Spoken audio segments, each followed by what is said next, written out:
Traído pelas famílias que governam as cidades e estado italianas, um jovem embarca em uma jornada épica em busca de vingança. Para erradicar a corrupção e restaurar a honra da família, ele irá aprender a arte dos assassinos. Assim começa uma épica história de domínio, vingança e conspiração. Embarque nessa aventura cheia de mistérios e de lutas pelo poder e faça parte também do credo dos assassinos.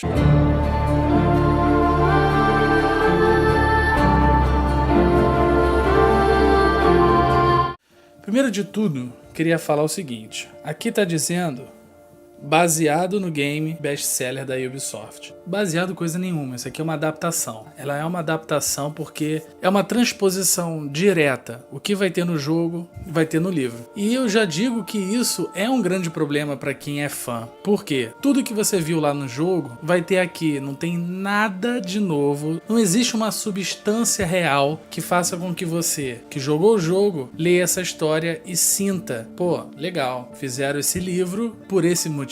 Não tem, tá? Ele é um Ctrl+C, Ctrl+V de toda a história de Ezio. Mas calma, tem coisas positivas nisso, dessa transposição direta que ele escolhe fazer, a Ubisoft ou o autor escolhem fazer. E aí fica uma outra pergunta, que é o seguinte: o que tem de atrativo nesse livro e para que público a gente vende ele? É muito difícil dizer para que público ele funciona, mas aos poucos eu acho que vou conseguir esclarecer isso de uma maneira simples. Um dos pontos que eu acho que esse livro ele foi feito para o fã, acredito eu, é uma questão da editora. A gente abre a primeira página, vem as páginas obrigatórias, né, folha de rosto e tudo mais, um mapa que não retorna mais na franquia, e aí já começa o livro aqui, ó, tá dando para ver. Já começa o livro, não tem uma introdução, não tem todo aquele envolvimento editorial que você faz antes de começar a história, de contextualizar, principalmente para quem não está inserido nessa mitologia, colocar os motivos pelo qual a empresa achou que deveria contar essa história, além de ser como é nos jogos, também no livro, porquê da existência do livro, apresentar pra gente um pouco do autor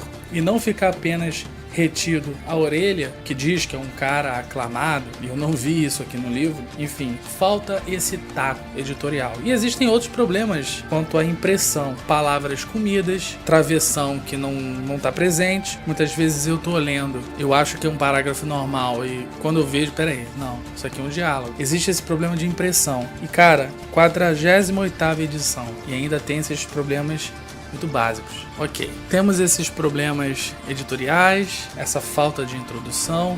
Isso seria um problema para quem não é fã. Então, vamos agora para um problema focado para o fã. Eu sou fã da franquia, então eu posso falar um pouco mais com relação ao jogo e livro. Para você que jogou, eu acho que esse vídeo pode te ajudar. Como eu falei no início, esse livro tem uma similaridade muito grande com o jogo. Não tem nada substancial aqui, no caso no livro, que você tenha jogado o jogo, agora vai ler o livro, pô, tá aí um ponto de vista que eu não tinha entrado em contato no jogo, situações diferentes. Não, é a mesma história. Uma coisa que ele acrescenta numa certa proporção, assim, aceitável, a história ela é baseada no Ezio, então a gente tem um foco muito grande nesse personagem da capa, o Ezio Auditore. E o acréscimo aqui é um desenvolvimento e um envolvimento diferente com o jogo. A gente tá muito mais íntimo ao Ezio, principalmente pelos seus pensamentos, pelas suas angústias e suas dúvidas. Então, pro fã, esse é o prato cheio para ele, a nova degustação da história, é estar mais íntimo ao Ezio Auditore.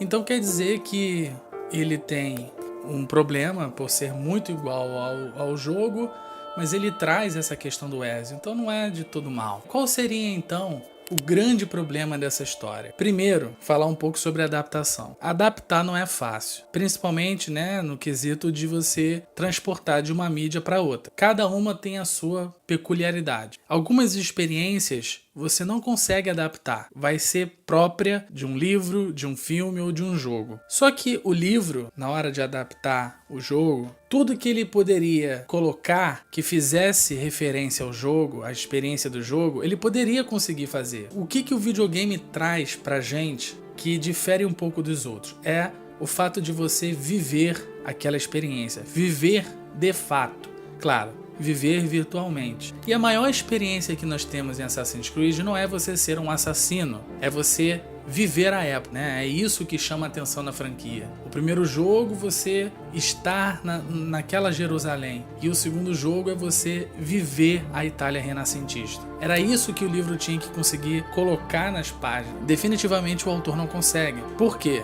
O problema dessa experiência que você teve no jogo e você não vai ter nesse livro, saiba disso, é devido à sua narrativa, que é extremamente corrida. Quando você corre com a narrativa, você tem vários problemas que podem acontecer. Nesse livro, acontece. A ambientação do jogo não é bem feita, né? A descrição dos lugares, então ele já quebra ali com a imersão que você tem no jogo.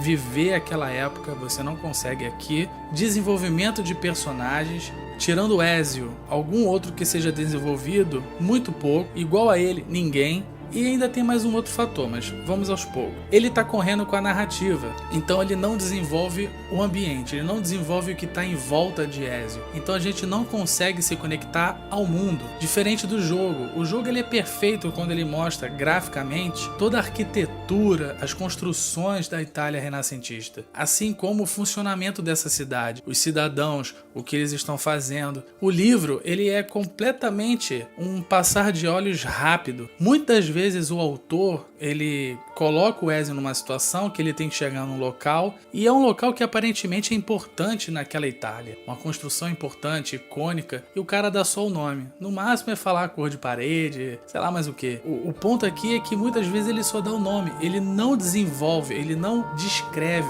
Falta descrição aqui, falta cadência nesse autor falando isso nesse primeiro livro. Então o poder de imersão do livro é muito baixo, se não inexistente. Você que jogou, você não vai conseguir imprimir a mesma sensação que você teve jogando. Então a gente pode concluir que o autor não escreve bem Assassin's Creed. Por que esse autor? Por que escolher esse autor? O trabalho que ele fez, qualquer autor poderia fazer. Eu não conheço o trabalho dele, conheço o trabalho de vários outros autores. E eu poderia dizer que vários outros autores fariam isso aqui melhor. É um chute, né? Não sei se faria, mas voltando aos problemas dessa narrativa corrida. Desenvolvimento de personagem. Se você não desenvolve seus personagens, a sua história, de certa forma, perde peso, perde muito peso. E dependendo dos personagens que você não desenvolve, perde até a sua alma, a sua essência de história. A sorte é que o Ezio aqui é bem trabalhado, ele é o personagem principal, e é bom que ele seja bem trabalhado, porque a história futura, para onde vai isso aqui, a história do Ezio, ela é incrível. Mesmo que você esteja lendo, não esteja gostando, continue. Qual é o grande problema da falta de desenvolvimento nesse livro? Essa história ela é baseada em mocinho versus o vilão. Se os vilões são mal desenvolvidos, isso é problemático para o desenvolvimento da história. E assim, a história, já disse aqui um pouco dentro da sinopse, o Ezio ele vai atrás de sua vingança e consegue a sua vingança, não é nenhum grande spoiler, até que ele descobre essa questão do credo dos assassinos, ele parte na jornada do assassino. E aí ele tem uma lista enorme de nomes, e essa lista durante a história, que já é grande, aumenta. Então você tem muitos personagens. Com isso, sem você desenvolvê-los, eles são personagens, vilões, inimigos, alvos descartáveis. Você não nutre nenhum tipo de sentimento por ele. Pouquíssimos ali você tem informação suficiente para tentar sentir algo. O vilão principal, ele é o melhor trabalhado fora do Ezio, ali para você sentir algo, para querer ver o embate entre os dois. Mas não é tanto assim, né? Aqui totalmente o foco foi em Ezio Auditore.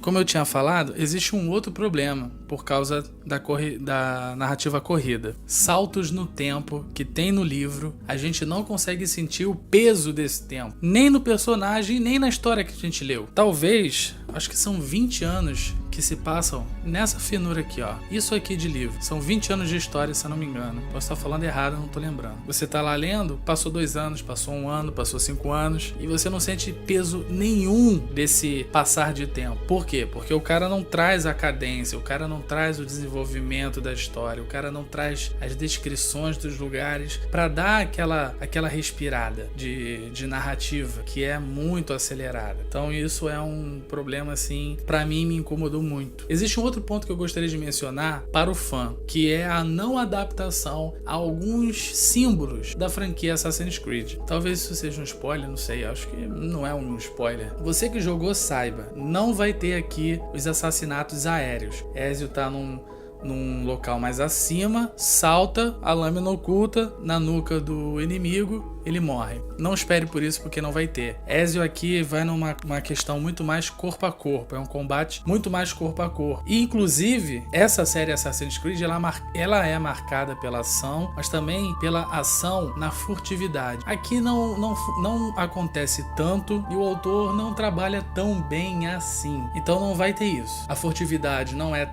uma marca forte no livro, e os assassinatos aéreos nem pensar. O Leap of Faith, que é o salto de fé, ele acontece uma vez só, mas lá pro final eles tentam dar uma contextualizada, foi aceitável. Então, o que eu não consigo aceitar muito é a falta do assassinato aéreo. Outra coisa que não tem, e é aí que ele usa os saltos de tempo que eu falei, são os treinamentos de assassino do Ezio. A gente não vê, a gente não participa. E esses momentos são primordiais para você desenvolver personagem. Até mesmo quando ele treina com o tio dele, o Mario, porque você coloca a relação dos dois ali no treinamento e você passa por aquilo. Tenta sentir o passar do tempo de fato no treinamento. Não diz que ele foi treinar e aí vamos passar o tempo. E no jogo isso é importante, você passar, você ver como é o treinamento de um assassino. E não tem no livro. Você não vê de fato o treinamento deles. Eu acho que isso é um ponto que deixa a desejar para a experiência da história. Lembrando, esse livro é a adaptação de Assassin's Creed 2. O jogo, de fato, ele já tem alguns problemas. Porém,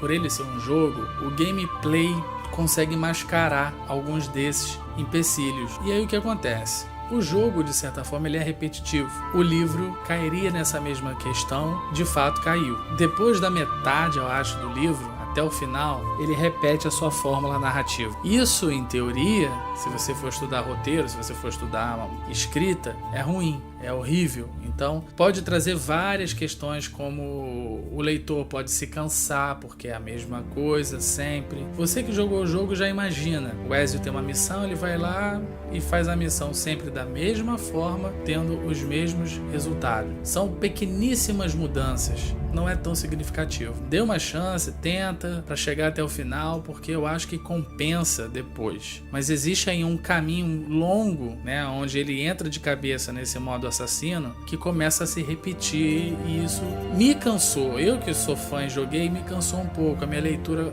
diminuiu um pouco de ritmo. Mas é prazeroso você terminar. Saiba disso já, que é prazeroso você terminar. Depois disso tudo que eu falei, você deve estar se perguntando, vale a pena, não vale a pena? Bem, vale a pena sim. Existem seus pontos positivos. O Ezio é um personagem bem trabalhado, é um personagem fácil de você gostar. Isso aqui é um livro de ação, então tudo aquilo de ruim da narrativa corrida acaba trazendo um ponto positivo, porque é um livro de ação que é totalmente sem fôlego. Quando começa essa parte que se repete, querendo ou não, é um momento sem fôlego.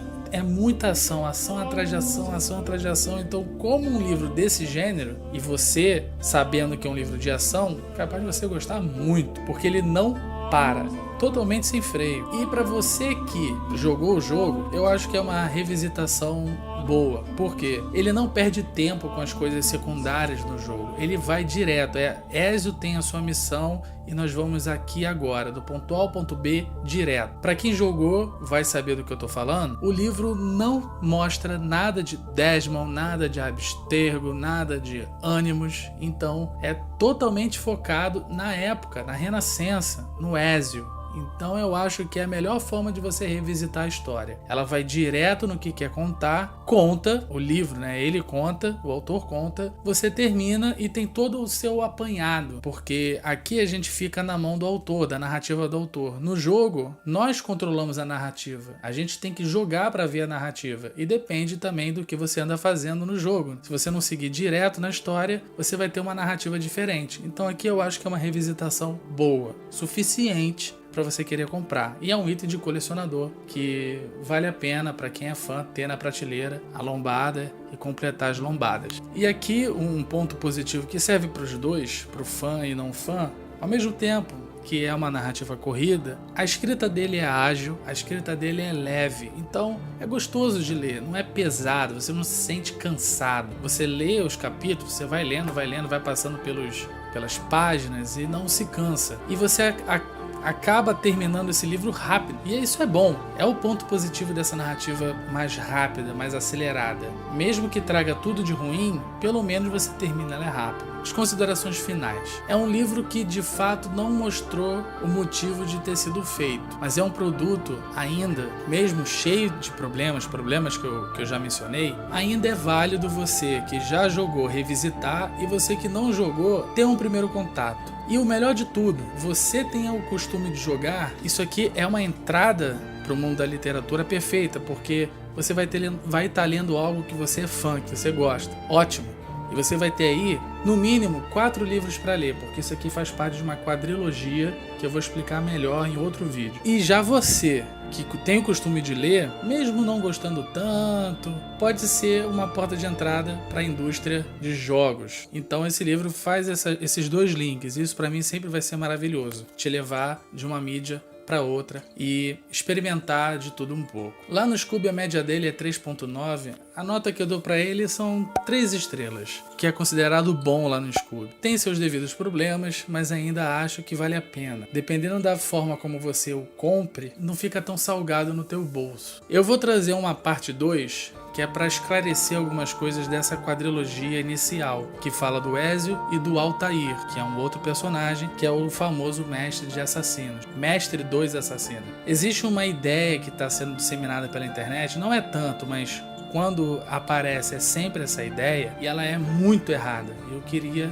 esclarecer um pouco sobre essa quadrilogia. Mesmo que esse livro possa parecer mais ou menos, a tendência é que melhore muito. Eu já comecei a ler o segundo livro e já de cara já estou achando o autor melhor. Eu acho que ele já está mais confortável. E fazendo as pesquisas devidas, o livro, a cada livro que passa, o autor vai melhorando e vai ficando melhor. Então acho que vale a pena você arriscar e tentar e continuar. Vou trazer esse vídeo falando dessa quadrilogia, esclarecendo um ponto específico e dando uma dica de compra. Como você deve comprar os livros de Assassin's Creed, certo? Espero que vocês tenham gostado, não se esqueçam de avaliar, de comentar. Gostou do livro? Comenta. Não gostou do livro? Comenta também. Vamos aqui bater um bate-papo sobre essa obra, tanto o jogo quanto o livro. Enfim, um abraço, boas leituras e até mais.